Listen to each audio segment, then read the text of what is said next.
তো আসো আল্লাহর নামে শুরু করা যাক। কাজ, ক্ষমতা, শক্তি। কাজ, ক্ষমতা ও শক্তি। আচ্ছা, এই ক্লাসগুলো যখন তুমি করবা অবশ্যই খাতা কলম নিয়ে বসবা। ঠিক আছে, খাতা কলম নিয়ে বসবা। মনে করবা ফুললি একটা অফলাইন ক্লাস করতেছো এবং যা কিছু তুলতেছি তুমিও তুলবা এবং কোথাও প্রবলেম হলে সেটা লিখে রাখবা, কমেন্টে জানাবা। ঠিক আছে, ওকে। তো শুরু করা যাক। আসো, কাজ, ক্ষমতা, শক্তি। তো এই কাজ, ক্ষমতা, শক্তি অধ্যায়ের আমরা শুরুতেই যেটা পড়বো সেটা হচ্ছে কাজ। আমি বলছি আমি খুব সংক্ষেপে পড়বো। তো কাজ কি আমি বলতেছি, দেখো। কাজ হচ্ছে কোনো বস্তুর উপর বল প্রয়োগের ফলে, কোনো বস্তুর উপর বল প্রয়োগের ফলে যদি বস্তুটির সরণ ঘটে, তবে বল এবং বলের দিকে সরণের গুণফলকে কাজ বলে। ঠিক আছে, ওকে। তাহলে দেখো, আমরা যদি সংক্ষেপে এই কথাটা বলি তাহলে কাজ সমান কি লিখতে পারি? আমরা লিখতে পারি যে কাজ সমান বল গুণন বলের দিকে সরণ। আচ্ছা, এখানে অনেকে সংক্ষেপ করে বল ইন্টু সরণ বলে, কিন্তু আসলে ঠিক আছে এভাবে লেখা যায়, কিন্তু আসলে সবসময় কিন্তু ওটা অ্যাকুরেট হয় না। আমরা যদি অ্যাকুরেট করে লিখতে চাই তাহলে কাজ ইন্টু বলের দিকে সরণ। তো সেখান থেকে আমরা লিখতে পারি কাজকে আমরা ডাব্লিউ দ্বারা প্রকাশ করি, বলকে এফ দ্বারা প্রকাশ করি, এবং বলের দিকে সরণ বোঝানোর জন্য আমরা শুধু এস না, আমরা এখানে বোঝাবো S cos theta. S cos theta, এটা হচ্ছে বলের দিকে সরণ। কিভাবে এস কস থিটা বলের দিকে সরণ হলো, কেন হলো, এটা নিয়ে আমরা পরবর্তী ক্লাসে আলোচনা করব। এখন আসো, এই যে কস থিটা, এই কস থিটা আসলে কি প্রকাশ করতেছে আমি একটা ছোট্ট চিত্রের মাধ্যমে একটু তোমাদেরকে দেখাই। ধরো তোমার এখানে একটা বস্তু আছে, এই বস্তুটার উপর তুমি এফ নিউটন বল প্রয়োগ করছো। এফ নিউটন বল প্রয়োগ করছো, এতে করে বস্তুটা 5 মিটার বা এস মিটার সরণ ঘটছে। তাহলে এখানে আমরা কাজ লিখতে পারি ডাব্লিউ সমান এফ এস। আচ্ছা, তাহলে কস থিটা লিখবো না? হ্যাঁ লিখবো, সমস্যা নেই। তাহলে আমরা যদি এখানে কস থিটা লিখি, তাহলে কস থিটা, কস থিটা, ওকে। তাহলে দেখো এখানে বল এবং বলের দিকে সরণ। থিটাটা কি এখানে? এখানে থিটাটা হচ্ছে বল এবং সরণের মধ্যবর্তী কোণ। বল এবং সরণের মধ্যবর্তী কোণ। তাহলে দেখো তো আমাদের এখানে বল এবং সরণের মধ্যবর্তী কোণ কত? বল যেদিকে সরানো সেদিকে, অর্থাৎ মধ্যবর্তী কোণ 0 ডিগ্রি। সেক্ষেত্রে আমরা এখানে থিটার মান 0 বসাতে পারি। তাহলে এখানে এফ এস কস 0 যদি আমরা বসাই, তাহলে 0 ডিগ্রি যদি আমরা বসাই তাহলে কস 0 মান 1। তাহলে সেখান থেকে আমরা লিখতে পারি W equals to F S. অর্থাৎ W equals to F S আমরা এটা লিখতে পারি, কিন্তু এটা কিন্তু সবসময়ের জন্য সঠিক না। কখন সঠিক? যখন বল এবং বলের মানে সরণটা একই দিকে, তখনই শুধুমাত্র আমরা এটা লিখতে পারি। তো এখন আসো, যদি বল এবং সরণের মধ্যবর্তী কোণ সবসময় যে 0 ডিগ্রি হবে, ব্যাপারটা তো এমন না। যদি 0 ডিগ্রি না হয় সেক্ষেত্রে আমরা কি করব? দেখো, সেক্ষেত্রে আমি তোমাদের কিছু কাজ দিচ্ছি। তোমরা থিটা ইকুয়ালস টু 0 ডিগ্রি, তারপরে 30 ডিগ্রি, তারপর 60 ডিগ্রি, তারপর 90 ডিগ্রি, তারপরে হচ্ছে 300 ডিগ্রি, তারপর 330 ডিগ্রি, এবং লাস্টলি 360 ডিগ্রি। 360 ডিগ্রি, এই তুমি বল এবং সরণের মান একটা নির্দিষ্ট ধরে নিবা। যেমন ধরে নাও বল এফ ইকুয়ালস টু 10 নিউটন ধরলা, আর সরণ এস ইকুয়ালস টু 5 মিটার ধরলা। ঠিক আছে, আর থিটার মান একবার 30 ধরবা, থিটার মান একবার 0 ধরবা, আবার থিটার মান একবার 30 ধরবা, আবার থিটার মান একবার 60 ধরবা। এভাবে ধরে, এভাবে ধরে তুমি অনেকগুলা কাজের মান বের করবা। প্রত্যেক ক্ষেত্রে কাজের মান কত হবে আমি একটা করে দেখাই। যেমন এফ এস, আচ্ছা এটা করে দেখাই যে এফ এস কজ থিটা। তো দেখো, এফ এর মান 10, এস এর মান কত 5, আর কস থিটার মান আমরা ধরো 30 বসাইলাম, তাহলে 30 ডিগ্রি। এই ক্ষেত্রে কাজের মান কত আসলো তুমি এটা বের করবা। ঠিক আছে, এটা তোমাদের কাজ থাকলো। এই ম্যাথটা তুমি যখন করবা, এই ম্যাথটা করার পাশাপাশি তোমার বেসিক ক্লিয়ার হবে যে কত ডিগ্রি কোণের ক্ষেত্রে কাজের মান কত আসে। এবং তুমি যদি এই মানগুলো সবগুলো খাতায় করার পরে পাশাপাশি রাখো, তাহলে তুমি এই কাজের মানগুলোর মধ্যে একটা সুন্দর প্যাটার্ন খুঁজে পাবা। প্যাটার্নটা কীরকম? তুমি দেখবা প্রথমে দেখবা বলের মান বেশি, তারপরে বলের মান বেশি আস্তে আস্তে আস্তে আস্তে কমতেছে, কমতে কমতে কমতে কমতে 0 হয়ে যাবে, কিছুক্ষণ পর 0 হবে, তারপরে দেখবে মাইনাস হচ্ছে, তারপরে দেখবে মাইনাস হচ্ছে, বলের মান মাইনাস হচ্ছে, কাজের মান মাইনাস হচ্ছে, তারপরে দেখবে মাইনাস হইতে হইতে মাইনাসের মানে অনেক কম হচ্ছে, তারপর আবার মাইনাস থেকে বাড়তেছে, বাড়তে বাড়তে আবার 0 হচ্ছে, 0 থেকে আবারও বেশি হচ্ছে। এরকম একটা প্যাটার্ন খুঁজে পাবা। তো তুমি এই ম্যাথটা করার পরে তুমি একটু চেষ্টা করবা যে আসলে ওইটার একটা চিত্র আঁকানোর।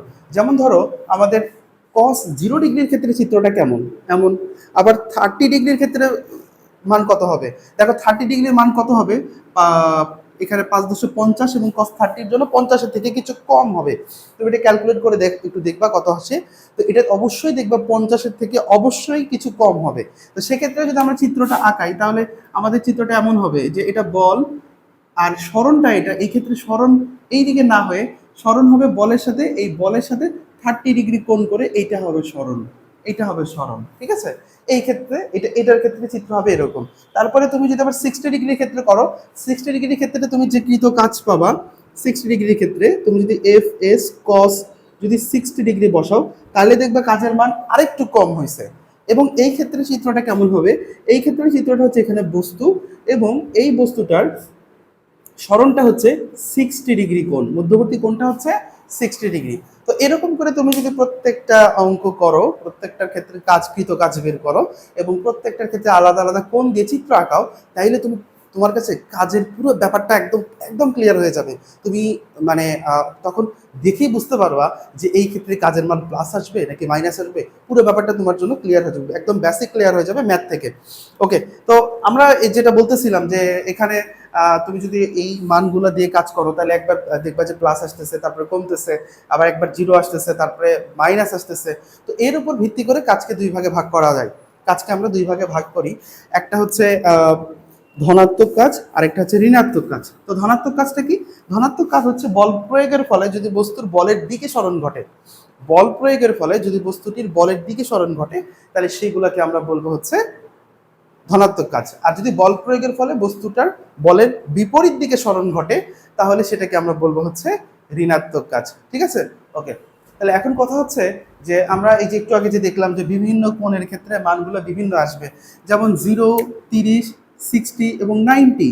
এই তিনটার ক্ষেত্রে ধরো বস্তু এখানে আছে, বল প্রয়োগ করলাম এফ নিউটন, সরণ 0, তারপরে 30, 60, 90। এই সবগুলা হচ্ছে, এই সবগুলা 0, 30, 60, 90 এই সবগুলো হচ্ছে বলের দিকে, এইগুলো হচ্ছে বলের দিকে কৃত কাজ। এই ক্ষেত্রে তুমি তোমার কৃত কাজের মান পাবা ধনাত্মক। কিন্তু যখনই তুমি 90 ডিগ্রির উপরে যাবা, 90 ডিগ্রির উপরে যখন তুমি ধরো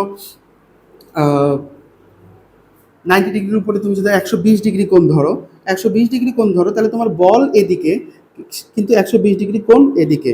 এই ক্ষেত্রে সরণ কোন দিকে দেখো তো, বল তুমি যেদিকে প্রয়োগ করছো সরণ কিন্তু তার উল্টা দিকে আসতেছে। 150 ডিগ্রি কোণ যদি ধরো তাহলে আরো উল্টা দিকে আসতেছে, 180 ডিগ্রি ধরলে একেবারে পুরোপুরি উল্টা দিকে আসতেছে। এই ক্ষেত্রে কাজের মানগুলো মাইনাস আসবে। আশা করি তোমাদেরকে বোঝাতে পারছি। এগুলোকে আমরা তখন বলবো হচ্ছে ঋণাত্মক কাজ এবং এভাবে চলতে থাকবে। ওকে, তো ধনাত্মক ঋণাত্মক কাজ আমরা বুঝছি। এবার আসো আমরা যে কাজের সূত্রটা পড়ছি ডাব্লিউ সমান এফ এস, এটাকে আরো কতভাবে লেখা যেতে পারে, ঠিক আছে। তো সূত্র আমি একটা কথা বলি আর কি, যে তুমি যদি মুখস্থ করো তাহলে ভুলে যাবা, কিন্তু যদি মুখস্থই না করো তাহলে কখনোই ভুলে যাবা না, ঠিক আছে।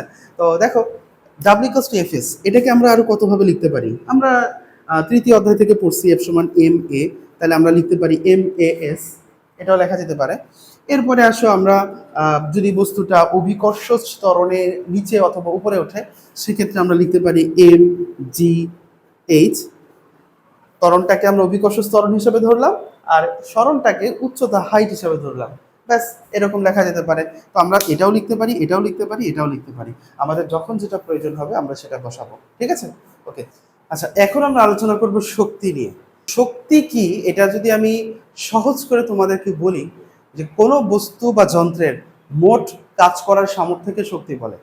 কোনো ব্যক্তি বস্তু বা যন্ত্রের মোট কাজ করার সামর্থ্যকে শক্তি বলে। অর্থাৎ মোট যতটুকু কাজ সে করতে পারবে সেটাকে আমরা শক্তি বলবো, ঠিক আছে। কতটুকু করছে এই মুহূর্তে সেটা কিন্তু বড় কথা না, কতটুকু করতে পারবে টোটালি সেটাকে আমরা শক্তি বলবো, ঠিক আছে। যে শক্তি সমান মোট কৃত কাজ। ওকে, তো শক্তিকে এনার্জি ই দ্বারা প্রকাশ করা হয়, এনার্জি থেকে সংক্ষেপে ই দ্বারা প্রকাশ করা হয়। তাহলে ই সমান মোট কৃত কাজ। এখন দেখো যেহেতু শক্তি সমান কি মোট কৃত কাজ, তাহলে আমরা শর্ত সাপেক্ষে ই সমান F S M A S, শর্ত সাপেক্ষে এম এ এস বা এম জি এইচ লিখতে পারি, ঠিক আছে। এখন শর্ত সাপেক্ষে বলতেছি, এটা কেন বলতেছি, কারণ আমাদেরকে বলছে শক্তি মানে কি মোটকৃত কাজ, ঠিক আছে। তাহলে তুমি যখন এই এই সূত্রগুলো দিয়ে শক্তি বের করতে চাবা, তখন অবশ্যই তোমাকে এসটা বের করতে হবে, সর্বোচ্চ এস। অর্থাৎ কোনো একটা বস্তু ধরে নাও 10 মিটার দূরত্ব অতিক্রম করতে পারে, কিন্তু এই মুহূর্তে 3 মিটার দূরত্ব অতিক্রম করছে। তাহলে 3 মিটার দূরত্ব দিয়ে যদি তুমি কাজ বের করো, ওইটা হবে শুধু কাজ। কিন্তু টোটাল 10 মিটার দূরত্ব অতিক্রম করতে পারে, ওই 10 মিটার দিয়ে যদি তুমি কাজ বের করো, ওইটা কাজ প্লাস ওইটাকেই আবার বলা যাবে শক্তি, কারণ ওই বস্তুটা টোটালি ওই পরিমাণ কাজ করতে পারে। আশা করি তোমাদেরকে আমি বুঝাইতে পারছি, ঠিক আছে। ওকে, তো দেখো শক্তি, শক্তির বেশ কিছু বিষয় আছে, আশা করি তোমরা এগুলো মোটামুটি জানো। সেটা হচ্ছে শক্তির সংরক্ষণশীল নীতি। শক্তির সংরক্ষণশীল নীতি কি, যে শক্তি এই পৃথিবীতে মোট শক্তির পরিমাণ ধ্রুব, এটাকে সৃষ্টিও করা যায় না, ধ্বংসও করা যায় না, শুধুমাত্র এক রূপ থেকে আরেক রূপে রূপান্তর করা যায়। ওকে, তো এই রূপান্তরগুলোর মধ্যে শক্তির যে রূপগুলো আছে, এই রূপগুলোর মধ্যে অনেক রূপ আছে, শক্তির অনেক অনেক রূপ আছে। শক্তি আমাদের এই সৃষ্টি জগতে বিভিন্ন রূপে মজুদ আছে। তো এই বিষয়গুলা এই অধ্যায়ের জন্য খুবই গুরুত্বপূর্ণ, কিন্তু ম্যাথমেটিক্যালি আমরা শুধুমাত্র এখন 2টা শক্তির রূপ নিয়ে পড়বো। ম্যাথমেটিক্যালি পড়ার জন্য শুধুমাত্র 2টা শক্তির রূপ নিয়ে পড়বো, আর বাদ বাকি সবগুলো আমরা শর্ট কোশ্চেন বা আরো অন্যান্য বিষয়ের জন্য পড়বো, ঠিক আছে। 2-3টা বিষয় সর্বোচ্চ গাণিতিক টপিকের জন্য পড়বো। তো শক্তির সবচেয়ে ইম্পর্টেন্ট আমাদের জন্য যে রূপ, একটা হচ্ছে বিভব শক্তি। বিভব শক্তি, এই বিভব শক্তি, আরেকটা হচ্ছে গতিশক্তি। তো আমরা আগে বিভব শক্তি নিয়ে আলোচনা করি। বিভব শক্তি, শক্তি গুরুত্বপূর্ণ একটা রূপ, এছাড়াও কিন্তু আরো অনেকগুলো রূপ আছে। ওকে, তো বিভব শক্তি কি, আমি যদি সংক্ষেপ করে তোমাদেরকে বোঝানোর জন্য একটা সংজ্ঞা দেই। বিভব শক্তির সংজ্ঞা নিয়ে অনেক ধরনের আলোচনা সমালোচনা আছে, অনেক ধরনের কনফিউশন আছে। তো আমি এই মুহূর্তে ওই ডেপথ আলোচনা এবং ওই কনফিউশন নিয়ে যাচ্ছি না, কারণ ওই আলোচনাটা অনেক বড়, ওইটা তোমাদের আপাতত দরকার নেই। তোমরা আগে এসএসসি 26 নিয়ে চিন্তা করো, ঠিক আছে। তো আমি তোমাদের মতো করে সংজ্ঞাটা দিচ্ছি, সেটা হচ্ছে কোনো বস্তুকে তার স্বাভাবিক অবস্থা বা অবস্থান থেকে অন্য কোনো অবস্থা বা অবস্থানে নিয়ে আসলে বস্তুটি কাজ করার যে সামর্থ্য অর্জন করে, সেটাকে শক্তি বলে, ঠিক আছে। আমি আবারও বলতেছি, কোনো বস্তুকে তার স্বাভাবিক অবস্থা বা অবস্থান থেকে অন্য কোনো অবস্থা বা অবস্থানে আনলে বস্তুটি কাজ করার যে সামর্থ্য অর্জন করে, সেটাকেই শক্তি, বিভব শক্তি বলে, ঠিক আছে। আমি 2টা কথা বলছি এখানে, যে কোনো বস্তুকে তার স্বাভাবিক অবস্থা, আরেকটা হচ্ছে অবস্থান, এই 2টার পরিবর্তন করার কথা বলছি। অবস্থা এবং অবস্থানের পরিবর্তন। আমি আবারও বলতেছি, বিভব শক্তির সংজ্ঞা নিয়ে উপরের ক্লাসে আর অনেক ধরনের আলোচনা সমালোচনা আছে, কিন্তু আমি তোমাদের এসএসসি লেভেলের জন্য বর্তমানে তোমাদের এসএসসির জন্য যেরকম করে দরকার সেরকম করে সংজ্ঞা দিচ্ছি, ঠিক আছে। তো অবস্থা এবং অবস্থান, এই 2টা পরিবর্তন করে অন্য একটা অবস্থা বা অবস্থানে নিয়ে আসতে হবে। এই নিয়ে আসতে যে পরিমাণ কাজ করতে হবে, এটাই হবে বিভব শক্তি। ব্যাপারটা আমরা একটু ক্লিয়ার করি। দেখো, কোনো একটা বস্তু ভূপৃষ্ঠে থাকবে, এটা তার স্বাভাবিক অবস্থা, কিন্তু যদি তুমি সেটাকে ভূপৃষ্ঠ থেকে একটা নির্দিষ্ট পরিমাণ উচ্চতায় নিয়ে যাও, তাহলে ওই বস্তুটা কিছু পরিমাণ কাজ করার সামর্থ্য অর্জন করে। এটা হচ্ছে এই বস্তুর বিভব শক্তি। আমি এটাকে খুব ইন্টারেস্টিংলি বোঝানোর জন্য একটা এক্সাম্পল দিয়ে থাকি। সেটা হচ্ছে এরকম, ধরো তুমি সিঁড়ি বেয়ে 5তলার উপরে উঠছো, তাহলে তোমার স্বাভাবিক অবস্থা কি ছিল? স্বাভাবিক অবস্থায় ছিল তুমি ভূপৃষ্ঠে ছিলা। তারপরে তুমি কি করছো, তোমার স্বাভাবিক অবস্থার পরিবর্তন করে সিঁড়ি বেয়ে 5তলায় উঠছো। ওকে, সিঁড়ি বেয়ে ওঠো অথবা লিফটে ওঠো। তো 5তলায় যখন তুমি উঠছো, তুমি কি জানো তোমার শরীরে ওই মুহূর্তে প্রচুর পরিমাণ শক্তি জমা থাকে?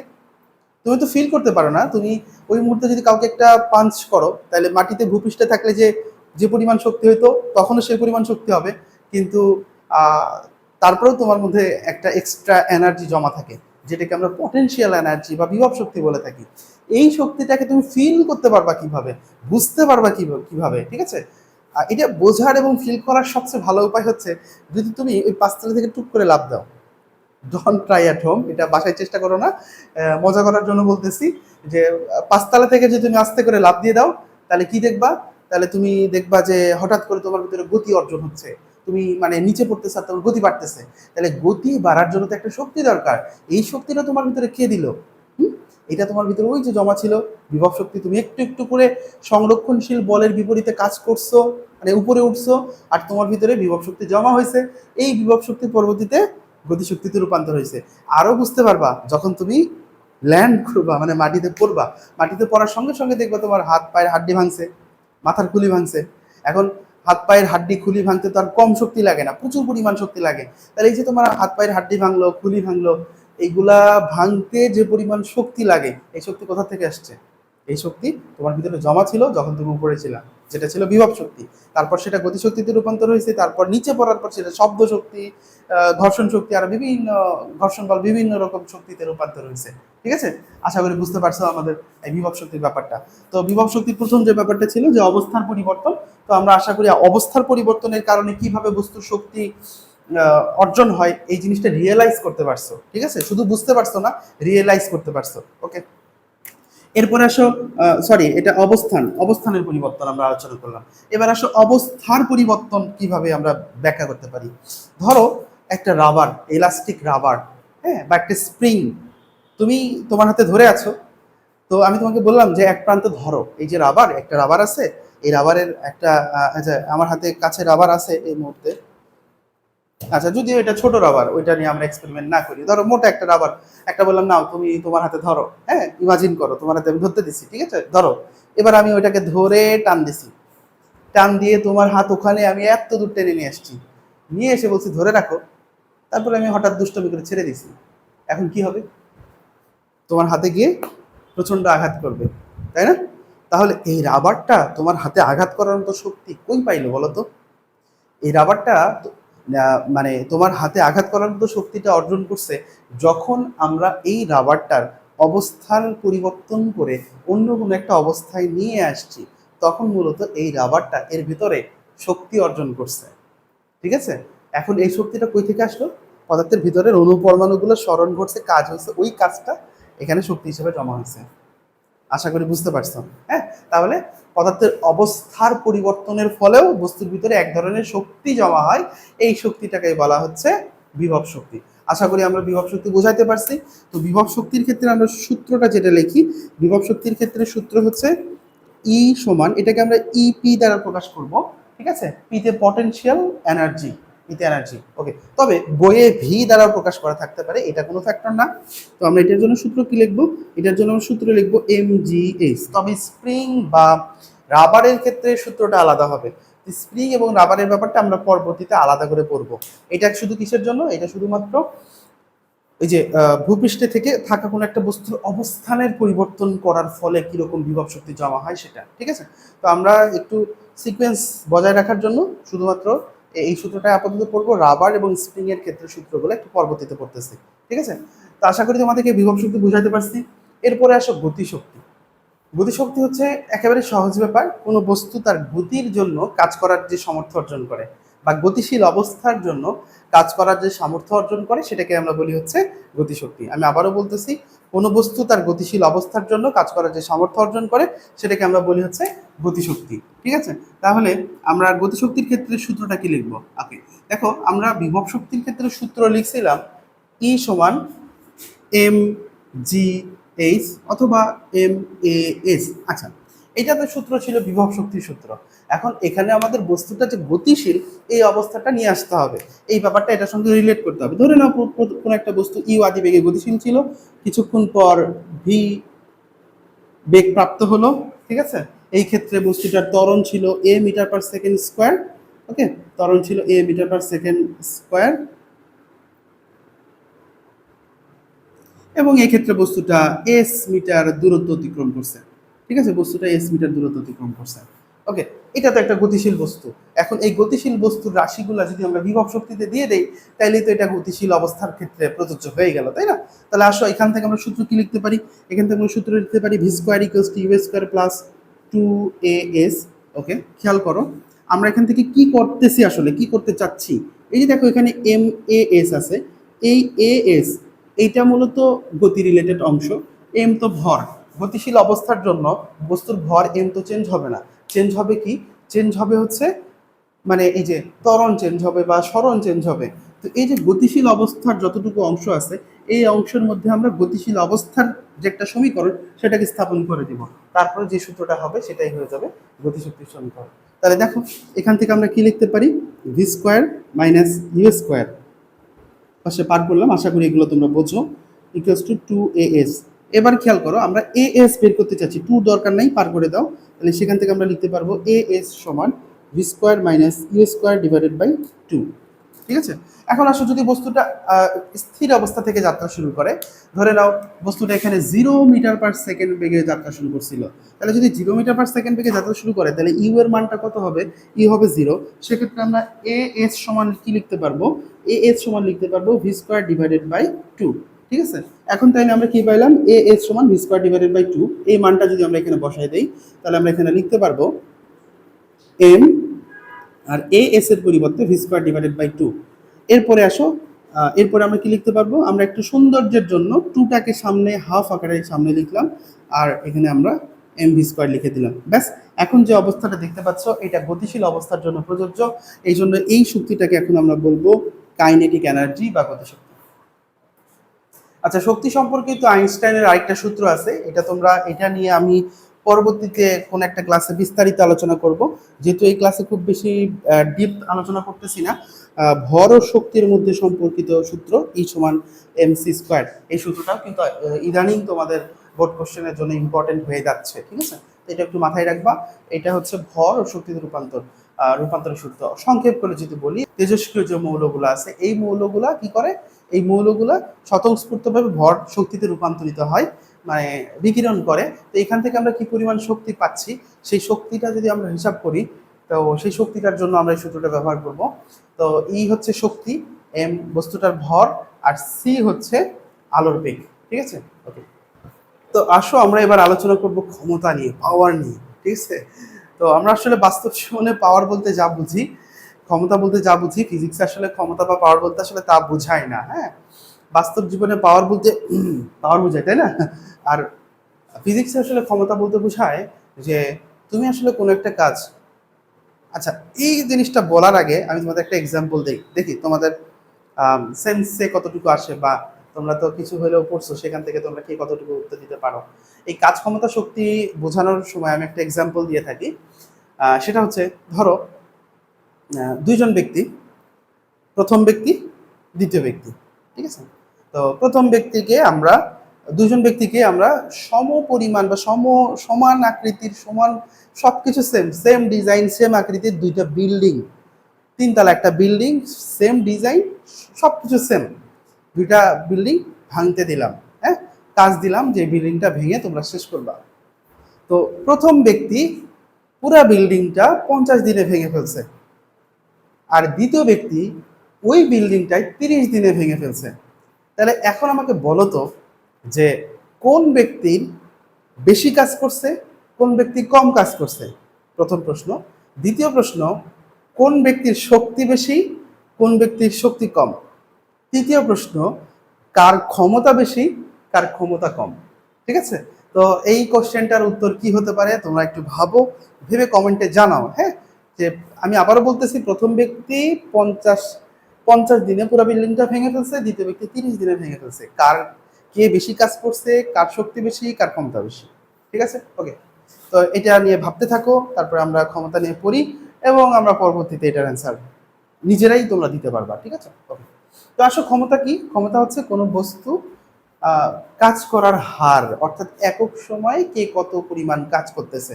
কাজ তো করতেছো, কিন্তু একক সময়ে কে কি পরিমাণ কাজ করতেছে, এটাকেই বলা হচ্ছে ক্ষমতা। ঠিক আছে, তো এটার সঙ্গে আমরা লিখতে পারি এরকম, যে কোনো ব্যক্তি, বস্তু বা যন্ত্র একক সময়ে যে পরিমাণ কাজ করে তাকে ক্ষমতা বলে, বা এক সেকেন্ড সময়ে যে পরিমাণ কাজ করে সেটাকে আমরা ক্ষমতা বলতে পারি। ঠিক আছে, তো সেখান থেকে আমরা ক্ষমতার সূত্রটা লিখতে পারি এরকম, যে ধরে নাও কোনো একটা বস্তু টি সেকেন্ড সময়ে ডাব্লু জুল কাজ করছে, যে টি সেকেন্ড সময়ে কৃত কাজ ডাব্লু জুল, তাহলে 1 সেকেন্ড সময়ে কৃত কাজ কত হবে?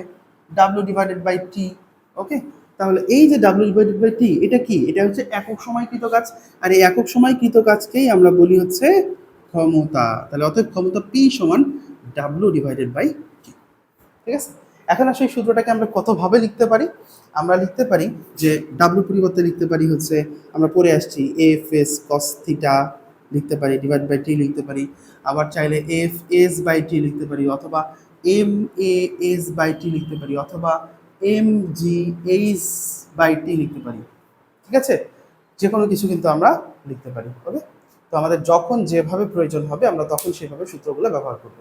তো এই ছিল ক্ষমতা। তো এখন আসলে ওই যে আমাদের ওই কোশ্চেনের অ্যান্সারটা একটু চিন্তা করি, যে প্রথম ব্যক্তি এবং দ্বিতীয় ব্যক্তি, প্রথম ব্যক্তি 50 দিনে ভাঙছে, দ্বিতীয় ব্যক্তি 50 দিনে ভাঙছে, তাহলে প্রথম কথা কে বেশি কাজ করছে? তাহলে দেখো তো দুইজনেরই কাজ কিন্তু সেম, দুজনে একই কাজ করছে, দুজনে একই পরিমাণ সম পরিমাণ দুইটা বিল্ডিং ভাঙছে, এটা নিয়ে কোনো কনফিউশন নাই। এরপরে আসো কার শক্তি বেশি। আচ্ছা, কার শক্তি বেশি? দেখো আমরা যদি একটু চিন্তা করি, শক্তি কি? শক্তি হচ্ছে মোট কৃত কাজ। শক্তি হচ্ছে কি? মোট কৃত কাজ। তাহলে প্রথম ব্যক্তির মোট কৃত কাজ কত? প্রথম ব্যক্তির মোট কৃত কাজ হচ্ছে পুরো একটা বিল্ডিং ভেঙে ফেলা। সেটা কত দিন এটা কিন্তু ফ্যাক্টর না। যখন তুমি শক্তি চিন্তা করতেছ তখন সেটা কত দিনে ভাঙতেছে সময়টা কিন্তু ফ্যাক্টর না। ফ্যাক্টর হচ্ছে কি? যে টোটাল কি পরিমাণ কাজ করছে। ওকে, এবার আসলে দ্বিতীয় ব্যক্তির ক্ষেত্রে, দ্বিতীয় ব্যক্তি টোটাল কি পরিমাণ কাজ করছে? পুরো একটা বিল্ডিং ভেঙে ফেলছে। কয় দিনে ভাঙছে সেটা বড় কথা না, ভাঙছে ভাঙছে তো। তাহলে দুইজনের শক্তি সেম। তাহলে পার্থক্যটা কোথায়? পার্থক্য হচ্ছে ক্ষমতায়। ক্ষমতা কি? ক্ষমতা হচ্ছে একক সময়কৃত কাজ। ভাঙছো ভালো কথা, একদিনে কতটুকু ভাঙছো তুমি? পুরা বিল্ডিং এর 1/50 অংশ। আর দ্বিতীয় ব্যক্তি ভাঙছে পুরা বিল্ডিং এর 1/30 অংশ। ঠিক আছে, অর্থাৎ দ্বিতীয় ব্যক্তি কিন্তু অবশ্যই একদিনে বেশি পরিমাণ ভাঙা লাগছে। যেহেতু প্রথম ব্যক্তি 50 দিনে ভাঙছে আর দ্বিতীয় ব্যক্তি 30 দিনে ভাঙছে, তাহলে দ্বিতীয় ব্যক্তিকে কিন্তু একদিনে বেশি করে ভাঙতে হয়েছে। তাহলে যেহেতু দ্বিতীয় ব্যক্তি একদিনে বেশি পরিমাণ কাজ করছে তাই এনার ক্ষমতা বেশি। বুঝতে পারছো? আশা করি তোমাদেরকে আমি বুঝাইতে পারছি কাজ শক্তি ক্ষমতা কি। এই অধ্যায়ের আরেকটা গুরুত্বপূর্ণ অংশ আমরা পড়বো, সেটা হচ্ছে কর্মদক্ষতা, এফিসিয়েন্সি। তো এই কর্মদক্ষতা কি? দেখো, কর্মদক্ষতার ব্যাপারটা আমার কাছে খুব ইন্টারেস্টিং লাগে বা খুব ভালো লাগে। কেন ভালো লাগে আমরা একটু বোঝার চেষ্টা করি। আসো দেখো, কর্মদক্ষতা হচ্ছে, আমি সংজ্ঞা এটার জন্য একটু সংজ্ঞাটা পরে দিই, আমরা একটু আগে বোঝার চেষ্টা করি। কর্মদক্ষতা হচ্ছে কোনো একটা যন্ত্রে আমরা মোট যে পরিমাণ শক্তি বা ক্ষমতা দিচ্ছি কাজ করার জন্য, তার বিপরীতে আমরা কতটুকু ফিরে পাচ্ছি, এটাকে বলা হচ্ছে কর্মদক্ষতা। সহজ করে যদি ব্যাপারটা বলি তাহলে ব্যাপারটা হচ্ছে এমন যে আমরা এই পৃথিবীতে যত ধরনের যন্ত্র দেখি, যত যত কিছু তুমি দেখো না কেন, কোনো ব্যক্তি বা বস্তু বা যন্ত্রের সামর্থ্য নাই যে শতভাগ কাজ করবে। তুমি তাকে 100 জুল শক্তি দিচ্ছ, দিয়ে বলছো 100 জুল কাজ করো, এটা তার পক্ষে সম্ভব কখনোই হবে না। ঠিক আছে, কোনো যন্ত্রের পক্ষে এটা করা সম্ভব হবে না। ওই যন্ত্র অবশ্যই অবশ্যই এই 100 জুলের মধ্যে কিছু পরিমাণ শক্তি অপচয় করে ফেলবে, কিছু পরিমাণ শক্তি তুমি যেটা চাচ্ছ না সেটা করে ফেলবে, তোমার যেটা দরকার নাই সেটার কাজে ব্যয় করে ফেলবে। বুঝতে পারছো? আমি যদি খুব সহজ করে উদাহরণটা দিই, দেখো এই মুহূর্তে হয়তো তুমি তোমার রুমে বসে ভিডিও দেখতেছো, তো তোমার রুমে লাইট কেন জ্বালাচ্ছ, বাল্ব কেন জ্বালাচ্ছ? হ্যাঁ, এটা জ্বালাচ্ছ আলো হওয়ার জন্য। এটা কি তাপের জন্য তুমি জ্বালাচ্ছ, তাপ উৎপন্ন হওয়ার জন্য জ্বালাচ্ছ? না, তাপ উৎপন্ন হওয়ার জন্য তো আমরা লাইট জ্বালাই না, ঠিক আছে, সাধারণত। তো সেক্ষেত্রে কিন্তু তুমি হাত দিয়ে দেখো লাইটটা কিন্তু গরম হয়েছে, হয়েছে না? ওকে, তাহলে লাইটটা যে গরম হইলো, এই গরম হইতে তো কিছু পরিমাণ শক্তি ব্যয় হইলো। এই শক্তিটা তো আমাদের দরকার ছিল না, এটা অপচয় হয়ে যাচ্ছে না? এটা অপচয় হয়ে যাচ্ছে। আমরা অর্থাৎ আমরা যদি লাইটে 100 জুল শক্তি দেই, সেখান থেকে দেখা যাচ্ছে 80 জুল বা 70 জুল শক্তি পাচ্ছি, 70 জুল আলো হিসাবে পাচ্ছি, বাকি 30 জুল বা 20 জুল তাপ হিসাবে নষ্ট হয়ে যাচ্ছে। তাহলে এটা আমাদের একটা অপচয়। আবার দেখো, আমরা ফ্যান যদি ইউজ করে থাকি, ফ্যানটা কেন ইউজ করতেছি? বাতাস, বাতাসের জন্য নাকি তাপের জন্য? তাপের জন্য তো করতেছি না, কিন্তু ফ্যান গরম হয়েছে, এই গরম হইতে তো শক্তি লাগতেছে, লাগতেছে না? আবার তুমি চিন্তা করো তোমার বাসার ব্লেন্ডার মেশিন, ব্লেন্ডার মেশিন আমরা কেন ব্যবহার করি? কোন একটা বস্তুকে চূর্ণ করতে, তাই না? নাকি শব্দ তৈরি করতে? শব্দ তৈরি করতে তো ব্যবহার করে নাকি ব্লেন্ডার, তাই না? কিন্তু তারপরেও দেখবা প্রচুর পরিমাণে শব্দ উৎপন্ন হয়। এই যে শব্দ উৎপন্ন হচ্ছে এটাও তো এক ধরনের শক্তি। তাহলে তুমি যে শক্তিটা দিচ্ছ কাজ করার জন্য, সেখান থেকে কিছু কিছু পরিমাণ শক্তি এই শব্দ শক্তি উৎপন্ন করতে ব্যয় হয়ে যাচ্ছে, যেটা তুমি ব্যবহার করতে পারতেছো না। ঠিক এরকম ভাবে পৃথিবীতে এমন কোনো যন্ত্র নাই যে যন্ত্রটা শতভাগ তুমি যে কাজটা চাচ্ছ সেই কাজটা করতে পারে, এটা কখনোই করতে পারে না। এই জন্য কোনো যন্ত্রের কর্মদক্ষতা কখনো 100% হয় না। হ্যাঁ, 100% কোনো যন্ত্রের কর্মদক্ষতা হয় না। এটা একটা এক্সাম্পল হিসাবে আমি এরকম ভাবে দেখি, সেটা হচ্ছে, তো সেই জায়গা থেকে আমাদের মানুষের মধ্যে আসলে এমন কিছু আশা করা আসলে কখনোই ঠিক না যে কোনো মানুষ 100% শতভাগ পারফেক্ট হবে। ঠিক আছে, প্রত্যেকটা মানুষের মধ্যেই কিছু না কিছু সিস্টেম লস থাকবে, প্রত্যেকটা মানুষের মধ্যেই ছোটোখাটো কিছু বদ অভ্যাস থাকবে, মুদ্রাদোষ থাকবে, কিন্তু তার মধ্যে কিছু অংশ থাকবে, বেশিরভাগ যে অংশটা থাকবে সেটা হচ্ছে তার এফিসিয়েন্সি বা কর্মদক্ষতা, যেটা সে ভালো করে, যেটা তোমার প্রয়োজন, তোমাকে ওই অংশটা খুঁজে নিতে হবে। কখনোই পারফেক্ট মানুষকে পারফেক্ট ভাবার বা পারফেক্ট খোঁজার চেষ্টা করবা না, ঠিক আছে? আম, এটা আসলে করা ঠিক না। অনেক সময় মানুষ নিজেকে অনেক বেশি একদম শতভাগ পিওর এবং সঠিক ভেবে বসে, এটা আসলে কখনোই ঠিক না, ঠিক আছে? তো কারণ আমরা আমাদের সীমাবদ্ধতা সবসময় আছে, সবসময় ছিল। বিশেষ করে আমি হয়তো আমার কেন এতটা সিরিয়াসলি নিচ্ছি এটা হয়তো তোমরা একটু ভালো বুঝতে পারবা। সেটা হচ্ছে অনেক সময় ব্যাপারটা এমন দাঁড়ায় যে আমি যা চিন্তা করতেছি এটাই শতভাগ সঠিক, এর বাইরে আর কিছু হতেই পারে না। হ্যাঁ, আহ, তো আসলে এইরকম চিন্তা করাটা আসলে ঠিক না। কারণ আমাদের এই যন্ত্রগুলোরও কিছু সীমাবদ্ধতা আছে, যেগুলা অতিক্রম করে গেলে আমরা চিন্তা করতে পারি না, ঠিক আছে? কিছু লজিক্যাল মানুষজন আছে, বিশেষ করে নাস্তিক টাইপের মানুষজন, তারা আসলে চিন্তা করে আমার এখানেই শতভাগ আছে, এর বাইরে আর কিছু নেই। যাই হোক, আসো আমরা টপিকে ফিরে আসি। তো কর্মদক্ষতা কি? কর্মদক্ষতা হচ্ছে মানে মোটামুটি ভালো একটা রিয়েলাইজেশন আসলে মনে হয় পাইছো কর্মদক্ষতা সম্পর্কিত। কর্মদক্ষতা হচ্ছে কোনো একটা যন্ত্র থেকে আমরা মোট যে পরিমাণ শক্তি পাই এবং মোট যে পরিমাণ শক্তি দেই, এটার একটা অনুপাত, ঠিক আছে?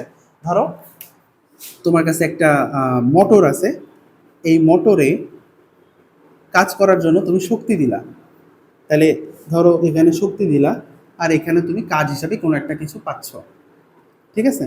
তাহলে তুমি যে পরিমাণ শক্তি পাইলা, এই যে পরিমাণ শক্তি আমরা পাবো, এটাকে আমরা বলবো হচ্ছে লভ্য কার্যকর ক্ষমতা। শব্দগুলো একটু ভালো করে বুঝবা।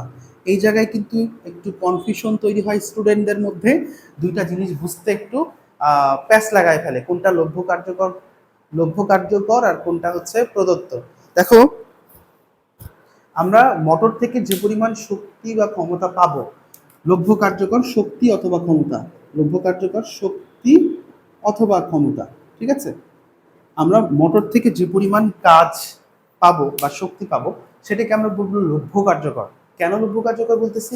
ওইটা আমরা লাভ করতেছি, কি হিসাবে লাভ করতেছি? কাজ হিসাবে লাভ করতেছি। এই কথাটা মনে রাখবো, আমরা কি হিসাবে লাভ করতেছি? কাজ হিসাবে লাভ করতেছি। এই জন্য এটাকে আমরা বলতেছি লভ্য কার্যকর শক্তি অথবা ক্ষমতা। দুইটার ক্ষেত্রে আসলে মূলত একই রকম হিসাব হয়, সেই জন্য দুইটা একসাথে বলতেছি। আর এই পরিমাণ কাজ পাওয়ার জন্য তুমি যে পরিমাণ শক্তি অথবা ক্ষমতা দিছ, এটার নাম হচ্ছে প্রদত্ত শক্তি। মোট প্রদত্ত, মোট প্রদত্ত শক্তি অথবা ক্ষমতা, মোট প্রদত্ত শক্তি অথবা ক্ষমতা। হ্যাঁ, তার মানে তুমি কোনো একটা যন্ত্র বা মোটর থেকে কাজ পাওয়ার জন্য যে পরিমাণ শক্তি দিচ্ছ সেটা হচ্ছে মোট প্রদত্ত শক্তি বা ক্ষমতা, আর যে পরিমাণ পাচ্ছ কাজ হিসাবে সেটা হচ্ছে লভ্য কার্যকর শক্তি বা ক্ষমতা। কিন্তু তুমি দেখবা যে অবশ্যই অবশ্যই এই মোট প্রদত্ত শক্তিটা বেশি হবে আর এই লভ্য কার্যকর শক্তিটা কম হবে। অর্থাৎ তুমি অনেক বেশি দিবা কিন্তু সেই পরিমাণ পাবা না, কিছু কম পাবা। তাহলে যে পরিমাণ কম পাচ্ছ সেই পরিমাণটা কি হচ্ছে? সেই পরিমাণটা ধরে নাও তাপ শক্তি, শব্দ শক্তি, ঘর্ষণ বলের কারণে বা বিভিন্ন কারণে অপচয় হয়ে মোটর থেকে বের হয়ে যাবে। এটাকে আমরা বলতেছি অপচয়কৃত শক্তি। এটাকে আমরা কি বলতেছি বলতো? অপচয়কৃত শক্তি, ঠিক আছে? তো আমরা এই যে তিনটা টার্ম শিখলাম, এই তিনটা টার্মকে একটু সংক্ষেপে প্রকাশ করি। মোট প্রদত্ত ক্ষমতা, এটাকে আমরা পি ইন অথবা ই ইন দ্বারা প্রকাশ করতে পারি। কি দ্বারা প্রকাশ করতে পারি বলতো? P in. যদি মোট প্রদত্ত ক্ষমতা হয় তাহলে পি ইন। ইন কেন? ইনপুট, আমরা কি পরিমাণ ইনপুট দিচ্ছি, পি ইন অথবা ই ইন দিয়ে প্রকাশ করতে পারি। কি পরিমাণ শক্তি বা ক্ষমতা আমরা ইনপুট দিচ্ছি সেটা, ওকে?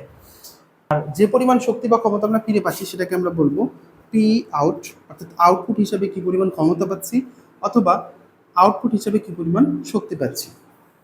আচ্ছা, এরপরে আসে অপচয়কৃত শক্তি। তো অপচয়কৃত শক্তিকে আসলে বিভিন্নভাবে প্রকাশ করা যায়। তো অপচয়কৃত শক্তিকে আমরা ধরে নিলাম ই ডাব্লু, অপচয়কৃত শক্তি বা ক্ষমতাকে আমরা পি ডাব্লু অথবা ই ডাব্লু দ্বারা প্রকাশ করলাম, ওয়েস্ট বা অপচয়, তাই ডাব্লু দ্বারা প্রকাশ করলাম। তো তবে তোমরা যদি অন্যভাবে প্রকাশ করো তারপরে কোনো সমস্যা নেই, ঠিক আছে? তো এখন আসো, আমরা মোটামুটি একটা মোটরে কি পরিমাণ শক্তি দিলে কি পরিমাণ শক্তি পাওয়া যায়, মানে কতটুকু পাওয়া যায়, কতটুকু নষ্ট হয়, এটার একটা ধারণা পাইলাম। এবার আসলে একটা গাণিতিক ফর্মেটে যাই আমরা। তো গাণিতিক ফর্মেটে যদি আমরা যেতে চাই, আমরা সংজ্ঞাটা আরেকবার একটু চিন্তা করি। এখন কোন একটা যন্ত্রে মোট যে পরিমাণ শক্তি দেওয়া হয় এবং মোট যে পরিমাণ শক্তি পাওয়া যায়, এর অনুপাতকেই বলা হয় কর্মদক্ষতা, ঠিক আছে? তাহলে আমাদের এই ঘটনা থেকে একটু খেয়াল করো তো, এই ঘটনায় আমরা কি পরিমাণ শক্তি বা ক্ষমতা পাইছি? ধরে নাও শক্তিটা আগে চিন্তা করি, কি পরিমাণ শক্তি কাজ হিসেবে পাইছি, ই আউট। ওকে, তুমি সংজ্ঞার মধ্যে ভালো করে খেয়াল করবা কার কথা আগে বলা আছে। বলছে কোনো যন্ত্র থেকে মোট যে পরিমাণ শক্তি পাওয়া যায়, শক্তির কথা আগে বলা আছে, তাহলে শক্তিটাকে আমরা রাখবো উপরে। আর যে পরিমাণ শক্তি দেওয়া হয় এটার অনুপাতকে বলা হয় কর্মদক্ষতা। কর্মদক্ষতা এটাকে ইটা দ্বারা প্রকাশ করা হয়, ঠিক আছে? কর্মদক্ষতা ইটা দ্বারা প্রকাশ করা হয়, দেখতে এন এর মতো, সামনের অংশটা একটু বড়। এই কর্মদক্ষতা ইটা দ্বারা প্রকাশ করা হয়। ইটার ক্ষেত্রে তাহলে আমরা কি লিখতে পারবো, উপরে আমরা লিখবো হচ্ছে লভ্য কার্যকর শক্তি, ঠিক আছে? লভ্য কার্যকর শক্তি, সেটাকে আমরা কি দ্বারা প্রকাশ করছি, ই আউট। তাহলে আমাদের উপরে থাকবে হচ্ছে ই আউট, আর নিচে কি থাকবে দেখো, নিচে থাকবে মোট যে পরিমাণ শক্তি দেওয়া হয়েছিল সেটাকে আমরা বলতেছি ই ইন। আচ্ছা, ই আউট ডিভাইডেড বাই কর্মদক্ষতা, E out divided by E in. এখন একটা বিষয় এখানে খুবই একটু সেন্সিটিভ একটা ব্যাপার আছে, ছোট্ট একটা ব্যাপার, সেটা হচ্ছে যে কর্মদক্ষতা, দেখো কর্মদক্ষতায় কি করতেছি আমরা, শক্তিকে শক্তিতে ভাগ করতেছি, যার কারণে একই রাশি হওয়ার কারণে এদের কোনো একক থাকে না। যেহেতু একক থাকে না, শুধু সংখ্যা বলাটা একটু কেমন লাগে, তাই এই কর্মদক্ষতাকে আমরা সাধারণত শতকরা এককে প্রকাশ করি। আর এই শতকরা এককে প্রকাশ করার জন্য আমরা এখানে গুণন 100% যুক্ত করি, ঠিক আছে? কিন্তু আমি একটা কথা একটু গুরুত্ব সহকারে বলতেছি, সেটা হচ্ছে এই 100% এটা কিন্তু কর্মদক্ষতার সূত্রের কোনো একটা অংশ না, ঠিক আছে? এটা কিন্তু ম্যান্ডেটরি কোনো ব্যাপার না। কেন আমরা যুক্ত করলাম, কারণ কর্মদক্ষতার কোনো একক নেই, তাই এটাকে আমরা শতকরা এককে প্রকাশ করতে চাচ্ছি, তাই গুণন 100% যুক্ত করছি, ঠিক আছে? তো এই জন্য আমরা এই সূত্রটা ব্যবহার করে যখন অঙ্ক করব, তখন যখন শুধুমাত্র কর্মদক্ষতা বের করতে চাই তখনই শুধুমাত্র গুণন 100% লিখবো, বাকি ক্ষেত্রে 100% লিখবো না। ধরো কর্মদক্ষতা দেওয়াই আছে, ই আউট অথবা ই ইন বের করবা, তখন বরং কর্মদক্ষতা যদি শতকরা এককে দেওয়া থাকে তাহলে সেটাকে তোমাকে ভেঙে পয়েন্ট দশমিক আকারে কিছু একটা মান আসবে, সেই মানটা বসাতে হবে, ঠিক আছে? আশা করি বুঝতে পারছো। যদি বুঝতে না পারো, ম্যাথের ক্ষেত্রে আমরা এই ব্যাপারটা আরো ডিটেলস দেখবো প্র্যাকটিক্যালি। ওকে, এবার আসো, আমি বলছিলাম যে কর্মদক্ষতা শক্তির ক্ষেত্রে যেরকম হবে ক্ষমতার ক্ষেত্রে ঠিক সেরকম হবে। সেক্ষেত্রে আমরা কি লিখতে পারি, সেক্ষেত্রে আমরা কর্মদক্ষতাকে আরেকটা ফর্মেটে লিখতে পারি, সেটা হচ্ছে P out divided by P in গুণন 100%। হ্যাঁ, সেম একই রকম, কি পরিমাণ ক্ষমতা আমরা পাইছি ডিভাইডেড বাই কি পরিমাণ ক্ষমতা আমরা দিছি মাইনাস গুণন 100%। এটা হচ্ছে আমাদের কর্মদক্ষতা। আর যদি তুমি অপচয়কৃত শক্তি বের করতে চাও, অপচয়কৃত শক্তি ই ডাব্লিউ সমান, দেখো কি পরিমাণ দিছো মাইনাস কি পরিমাণ পাইলা, মাঝখানে যে পরিমাণ হেরে গেল সেটাই হচ্ছে অপচয়কৃত শক্তি। আশা করি আমি তোমাদেরকে বুঝাইতে পারছি যে কর্মদক্ষতাটা মূলত কি। তো আমরা এর পরবর্তী ক্লাস থেকে ম্যাথ শুরু করবো ইনশাআল্লাহ।